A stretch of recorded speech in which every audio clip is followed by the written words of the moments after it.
Hello friends, ninth standard subject English.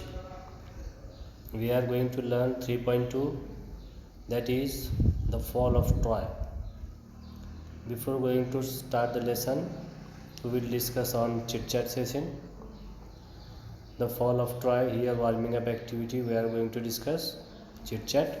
See, there are some questions and you have to answer all these questions. See, first question is that, do you know stories from any epics or mythological poems?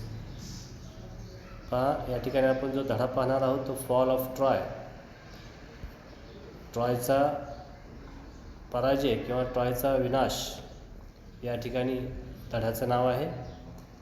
याच्यावरती तुम्हाला प्रश्न असे विचारलेले आहेत बघा की do you know, तुम्हाला माहिती आहे का, स्टोरीज कथा माहिती आहेत का, फ्रॉम एनी इपिक, इपिक म्हणजे महाकाव्य जे असतात त्याला इपिक्स म्हणतात, और मायथॉलॉजिकल पोएम्स, मायथॉलॉजिकल दंतकथा, दंतकथामधल्या ज्या कविता आहेत त्या कवितेमध्ये अशा प्रकारचं तुम्ही स्टोरीज वाचलेत का की ज्याच्याबद्दल ज्याच्यामध्ये युद्धाचं वर्णन असेल,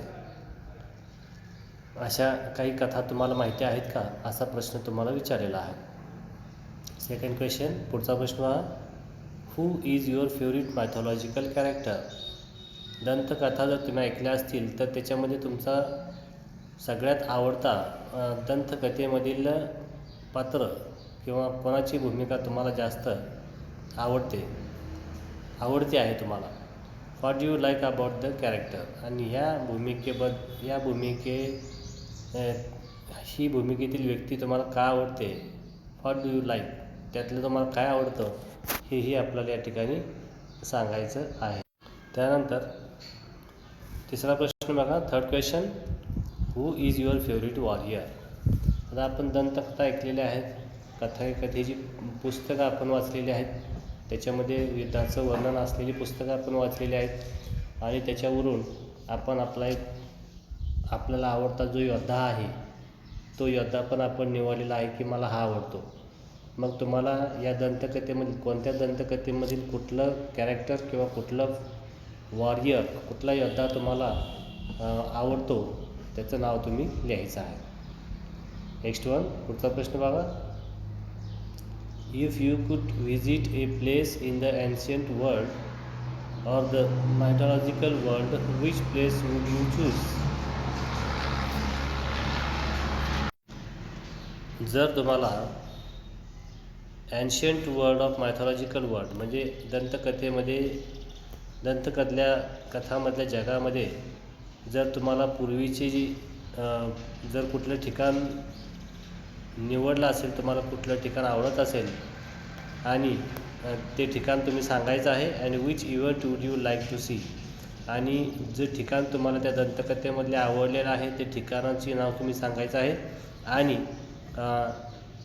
which event would you like to see, आणि त्या कथेमधलं तुम्हाला कुठला भाग हा आवडलेला आहे तेही तुम्ही पाहायला आवडेल तेही तुम्ही सांगायचं आहे.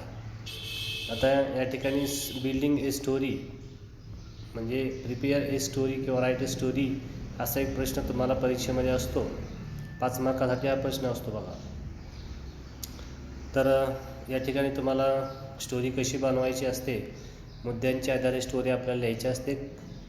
कहाणी लेखन ज्याला म्हणतो आपण किंवा कथा लिहिणे हा भाग जो आहे तुम्हाला 5 मार्कासाठी विचारलेला असतो. फॉर्म ग्रुप्स ऑफ 8 मुलांचा समूह करायचा आहे तुम्ही. The group leader prepares slips of paper for each of the 7 points given below and distributes them among others. तर ग्रुप लीडर तुमचा काय करेल, हा स्लिप्स करेल, 7 स्लिप्स करायचे, कागदाचे 7 तुकडे करायचे आणि त्याच्यावरती एक एक वाक्य हे प्रत्येकाने लिहायचे आहे आणि शेवटी ते त्या ग्रुप लीडरनं गोळा करायचे. The group sits in the circle, group तुमचा गोल असा सर्कलमध्ये बसेल, taking their seats according to the number on the slips they have, आणि स्लिप्सला जसे नंबर असतील तसे दिलेले आहेत तसे ते बसतील. Then each one completes the sentence on his or her sleep without sharing it with the others. The group leader collects the slips and read all the sentences aloud as one continuous passage. Does the story make sense?